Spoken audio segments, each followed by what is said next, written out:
Bonjour Bernard Jiménez. Hier soir, nous avons appris que vous étiez le Grand Prix de Philamien 2013. Pouvez-vous nous parler de votre collection? Bonjour, c'est une collection qui présente la transformation des métaux précieux et des gemmes jusqu'aux couronnes, aux diadèmes des rois. Et donc on voit le cheminement depuis l'extraction des minerais et des pierres dans les mines ou dans les rivières pour l'or, jusqu'à la fabrication des couronnes. Et ensuite, le dernier chapitre présente les rois, les reines, les princes et les princesses avec ces joyaux sur leur tête. Et vous avez commencé cette collection il y a combien de temps? J'ai commencé il y a une quinzaine d'années, alors que je terminais la collection sur les bureaux français en Chine. Et année après année, j'ai accumulé du matériel et j'ai construit petit à petit l'ensemble. Alors il s'agit de métaux précieux, mais est-ce que la collection en elle-même comporte des pièces très très précieuses? Il y a des pièces assez exceptionnelles, notamment ici dans le dernier cadre. Dans le dernier cadre, il faut toujours impressionner le jury. Donc c'est là qu'on met les plus belles pièces. Ici notamment, on a deux lettres et un timbre qui sont les seuls connus et qui montrent ici l'oblitération du timbre et là une marque de départ qui sont faites avec une bague. C'est la bague de la préposée, de la poste de Grandbourg. Et elle s'appelait Mélanie Fouché, on connaît cette histoire-là.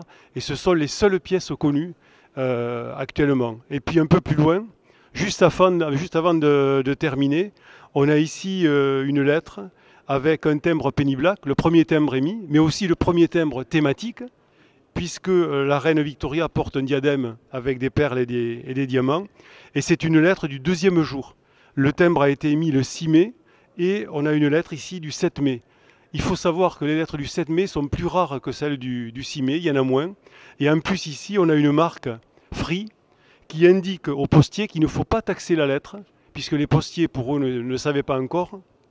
C'était les tout débuts du timbre poste, et donc l'expéditeur a marqué Free pour indiquer aux postiers qu'il ne fallait pas taxer la lettre. Eh bien merci pour cette présentation.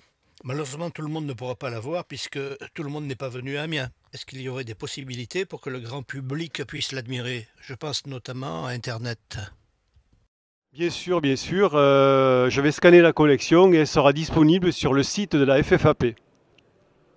Parce que j'ai entendu dire ici, en discutant avec les collectionneurs, qu'il existait ce qu'on appelle un synopsis. Vous pouvez nous dire en quoi ça consiste? Alors un synopsis, en fait, c'est un moyen de communiquer avec les jurés. Et c'est 2-3 pages qu'on prépare avant d'envoyer la collection concourir.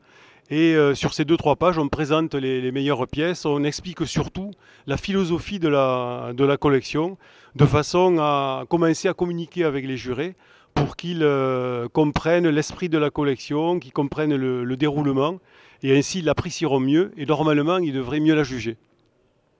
Est-ce qu'on pourrait imaginer qu'on ait en quelque sorte un synopsis pour les visiteurs qui ne sont pas des spécialistes et qu'on pourrait mettre par exemple aussi sur Internet?